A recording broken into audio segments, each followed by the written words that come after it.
I spent the entire class staring at the empty space behind the teacher's desk, my mind replaying every moment I'd shared with Mr. Robinson. The way he'd looked at me across the classroom, the feel of his fingers brushing against mine, the taste of his kisses. And now he was gone.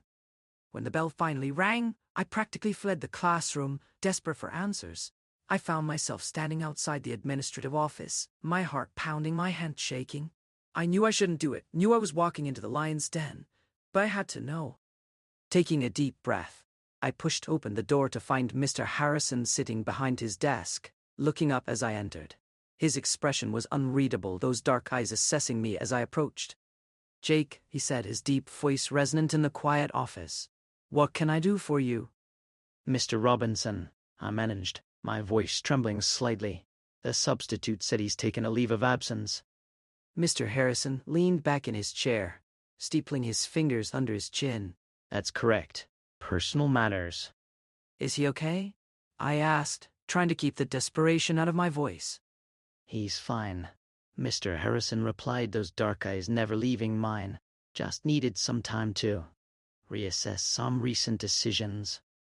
The way he said it, with its slight pause, the deliberate choice of words, made my blood run cold. He was telling me, in his own infuriatingly subtle way, that this was about us, about me. "This is your fault, isn't it?" I asked, my anger overriding my fear. "You did something. Threatened him."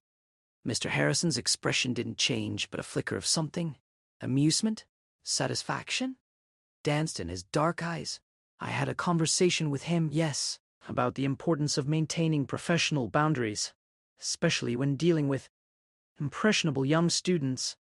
"You had no right," I said, my hands clenching into fists at my sides. "You had no right to interfere."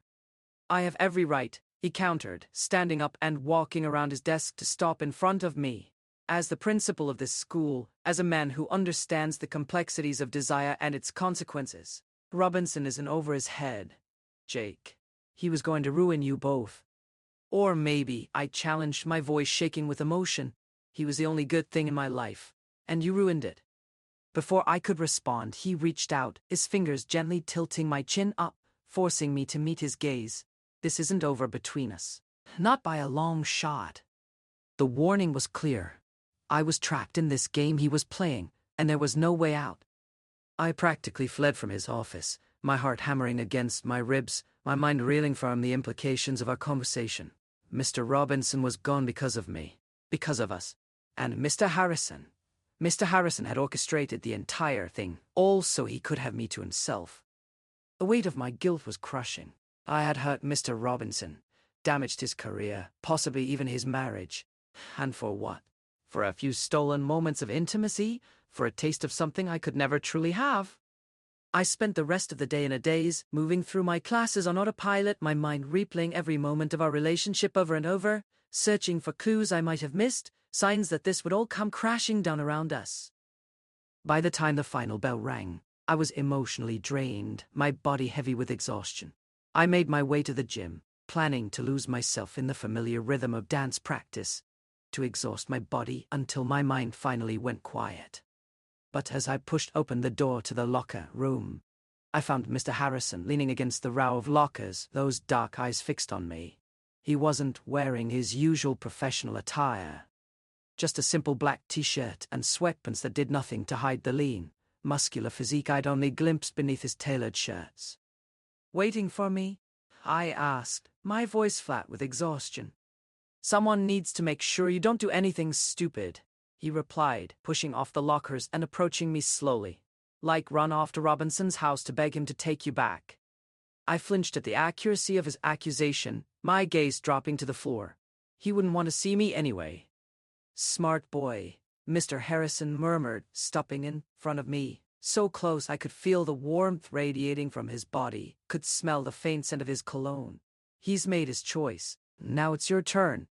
"I don't want to play this game with you," I said, my voice trembling with anger and fear. "Too late," he countered, reaching out to trace the line of my jaw with his thumb. "You've been playing since the moment you walked into my office that first day. You just didn't know the rules." His touch was gentle, almost tender, but it sent a jolt of electricity through me that had nothing to do with fear. I hated him. I truly did. But my body betrayed me, responding to his proximity with a rush of adrenaline that made my hands shake and my heart race. Jake, he murmured, leaning closer, those dark eyes boring into mine. I'm not the villain here. I'm giving you a choice. Robinson would have consumed you, left you with nothing but regret and shame. I'm offering you something real, something lasting. What? Your protection. I challenged my bitterness raising. At what cost? Your loyalty, he said simply, his thumb brushing against my lower lip. Your willingness to learn, to grow, to become the man I know you can be. The man he could never help you become. Before I could respond, he closed the distance between us, capturing my lips in a kiss that was nothing like Mr. Robinson's gentle explorations. This was possessive, demanding, a claim that left no room for doubt. His tongue traced my lower lip, seeking entrance, and I opened for him almost reflexively, a soft moan escaping as our tongues met, sliding against each other in an intimate dance that made my knees weak. His hands roamed my back, pulling me flush against him, the evidence of his own desire pressing against my hip. I could feel the rapid beating of his heart against my chest, matching the frantic rhythm of my own. Every nerve ending was on fire, every cell in my body alive with sensation.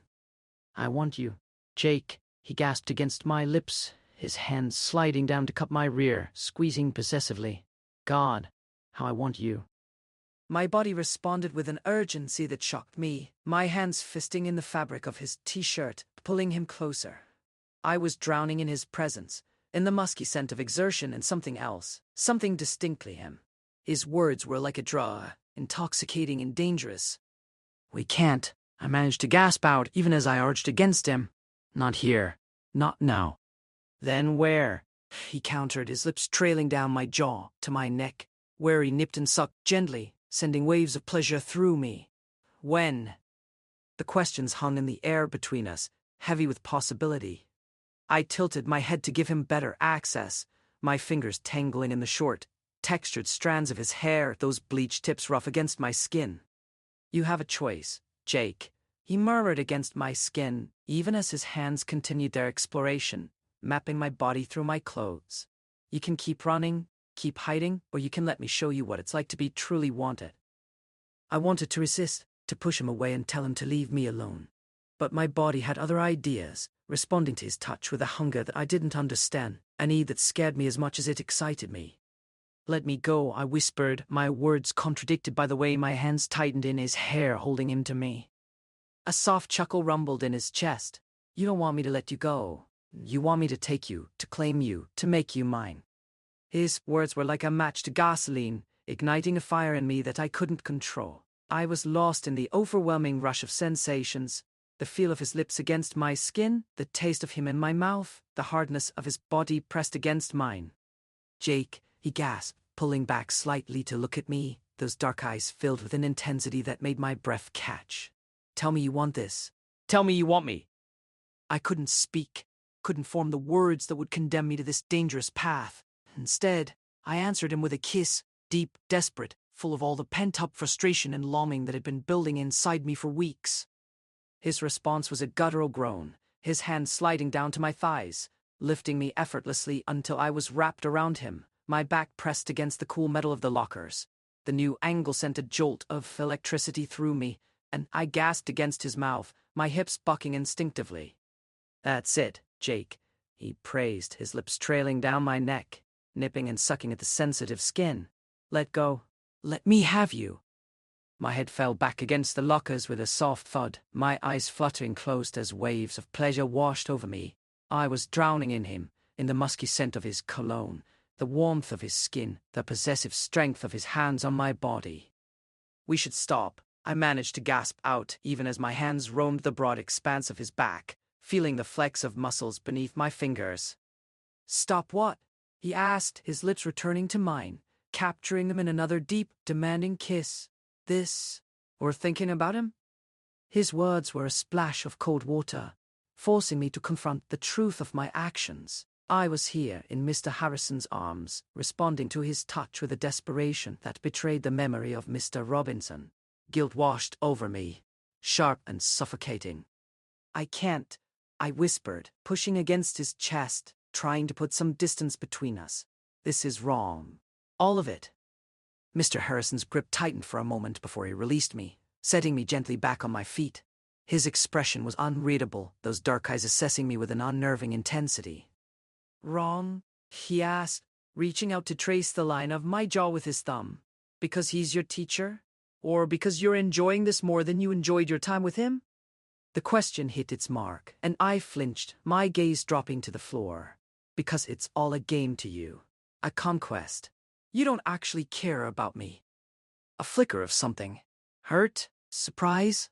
Crossed his features before being replaced by that familiar, calculating look. You think I don't care? That I've gone through all this trouble, risked my career, for a simple conquest? I think you're used to getting what you want. I countered, my anger overriding my fear. And right now, you want me. But what happens when you get bored? What happens when someone younger, more interesting comes along? Mr. Harrison's expression softened slightly, a rare crack in the formidable facade. That's where you're wrong, Jake. This isn't about boredom or conquest. This is about potential. I see something in you. A fire, a passion, a desperation to be understood. That you haven't even begun to tap into. Robinson saw it too, but he was too afraid to do anything about it. Too bound by his obligations, his self-imposed limitations. He reached out, his fingers gently tilting my chin up, forcing me to meet his gaze. I'm not afraid, Jake. I'm willing to risk everything to help you become the man I know you can be. What if I don't want your help? I asked, my voice trembling with emotion. What if I just want to be left alone? That's the problem, he murmured, leaning closer, those dark eyes boring into mine. You don't know what you want. You've spent so long hiding who you are, so long pretending to be someone you're not, that you've lost touch with your own desires. But I see them, Jake. I see the way you respond to my touch, the way your body comes alive when I'm near. You want this as much as I do. You're just too afraid to admit it. Before I could respond, he stepped even closer, trapping me between his towering frame and the cold reality of the room. The air grew thick, suffocatingly heavy. My mind was a chaotic battleground, my anger towards his manipulation clashing violently with the overwhelming, magnetic pull of his presence. I stood frozen, caught in the web of his intense gaze, my hands trembling as I fought a silent, invisible war against the urge to just give in and stop running. He didn't touch me, but the sheer force of his proximity made my breath hitch. When he finally spoke, his voice was lower, rougher, vibrating with a dangerous sincerity that shook me to my core. Jake, he whispered, his dark eyes searching mine. This isn't just about physical attraction. This is about connection, understanding, companionship, something real, something lasting. How can I trust you? I asked, my voice barely audible. How can I believe anything you say when you've already ruined one part of my life? A slow smile spread across his face, a look of grim satisfaction that sent a chill down my spine. You say I ruined your life, but I've actually cleared the way for us, permanently. My heart stopped. What are you talking about? Robinson, he said, the name a casual, dismissive thing on his lips. He wasn't going to leave you alone. He was going to keep coming back, keep tempting you, keep putting both of you at risk. I had to eliminate the obstacle. My blood ran cold, the words hitting me like a physical blow. Eliminate. What does that mean, Mr. Harrison?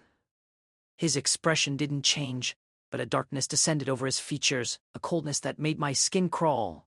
It means he's gone, Jake. For good. He won't be coming back. He won't be tempting you anymore. It's just you and me now.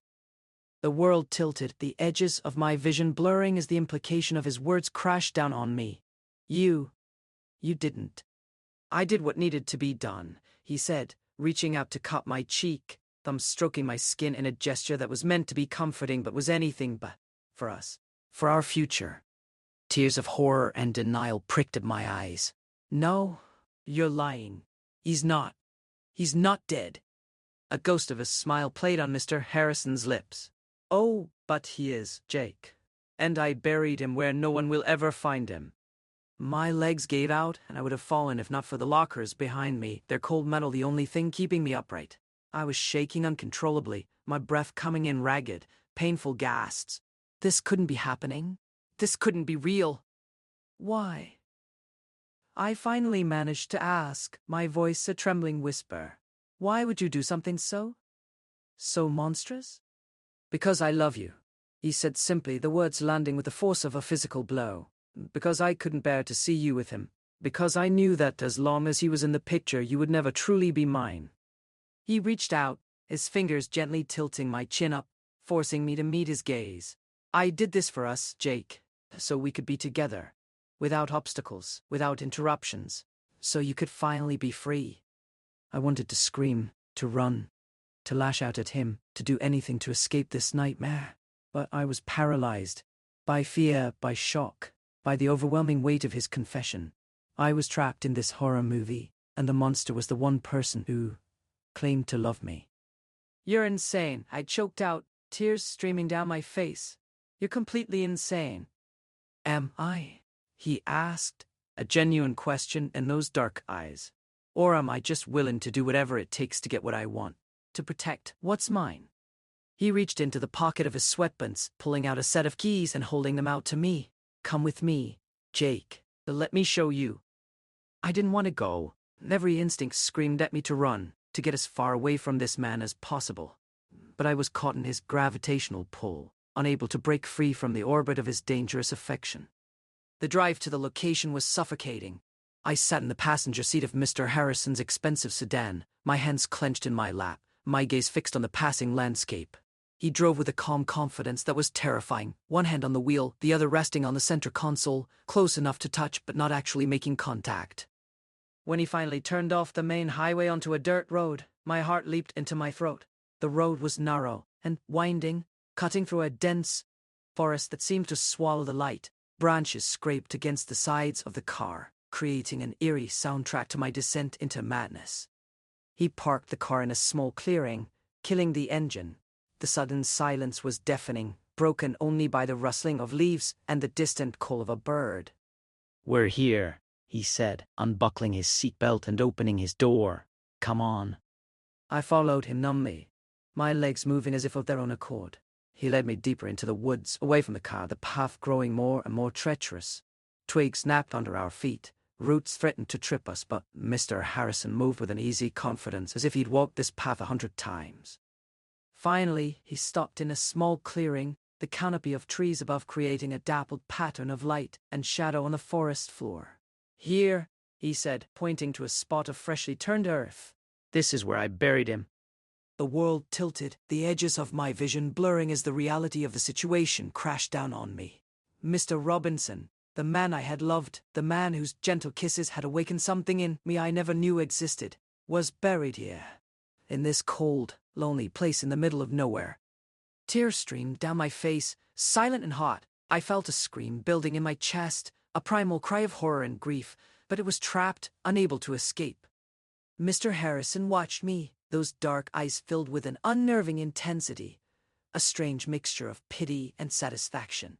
I know this is difficult, Jake, but it was necessary. Necessary? I finally managed to choke out, my voice a trembling whisper. He was a person. He had a family, a life. And you were going to ruin him, Mr. Harrison countered, stepping closer, reaching out to cup my cheek. His touch was gentle, a stark contrast to the monstrous confession that hung between us. He would have lost everything. His job, his family, his freedom. I saved him from that in a way.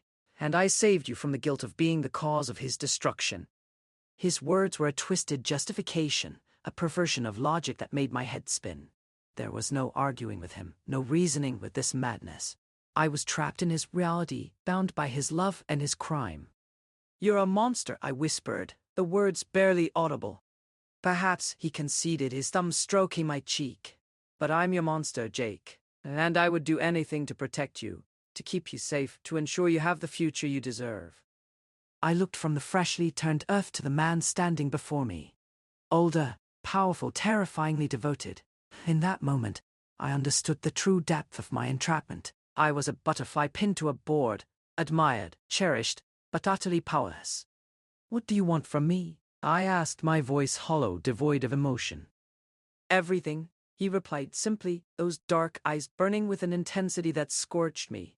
I want your loyalty, your trust, your everything. he finished, his voice a low, commanding whisper. Mr. Harrison leaned down toward me, and this time it was completely different from the past.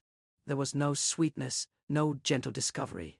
The world around me shattered as a heavy, suffocating darkness closed in, swallowing the last fragments of my resistance. My mind went entirely blank, completely paralyzed by the terrifying weight of his presence. Everything that followed dissolved into a chaotic, surreal blur. A painful storm of emotions and numbers where I was no longer in control of my own body. It felt like walking through a nightmare, trapped under the absolute dominance of the man standing over me. When the fog finally cleared, the reality of my defeat washed over me. I slowly nodded, accepting his terms. I was now bound to this monster by a dark, deadly secret. The world I'd known was gone, replaced by a suffocating routine of fear and complicity. The weeks that followed were a blur of police investigations and whispered rumors in the school hallways. Mr. Robinson's disappearance became a local mystery, a grim topic for the evening news. I watched it all from a distance, a ghost in my own life, my carefully constructed mask of indifference cracking only in the privacy of my room. The police came to the school, their questions polite but probing. I told them I didn't know anything, that Mr. Robinson was just my math teacher, a man I barely knew outside the classroom. Each law was a fresh betrayal, a new link in the chain that bound me to Mr. Harrison. Our relationship was a carefully choreographed dance of power and submission. He never touched me at school, but his presence was a constant, oppressive weight. A lingering glance in the hallway, a quiet word in the empty gymnasium, a simple knowing nod that reminded me of our shared secret. He was the puppet master, and I was the marionette, my movements dictated by the invisible strings of his control. I graduated with honors, my cap and gown a flimsy shield against the prying eyes of the world. Mr. Harrison was there, watching from the sidelines, a proud, possessive smile on his lips. He thought I was his, a prize to be claimed, a life to be controlled. But he was wrong. In the quiet darkness of my bedroom, the night before graduation, I packed a single bag, a few clothes, my worn copy of my favorite manhwa, the small amount of cash I'd saved for my part-time job.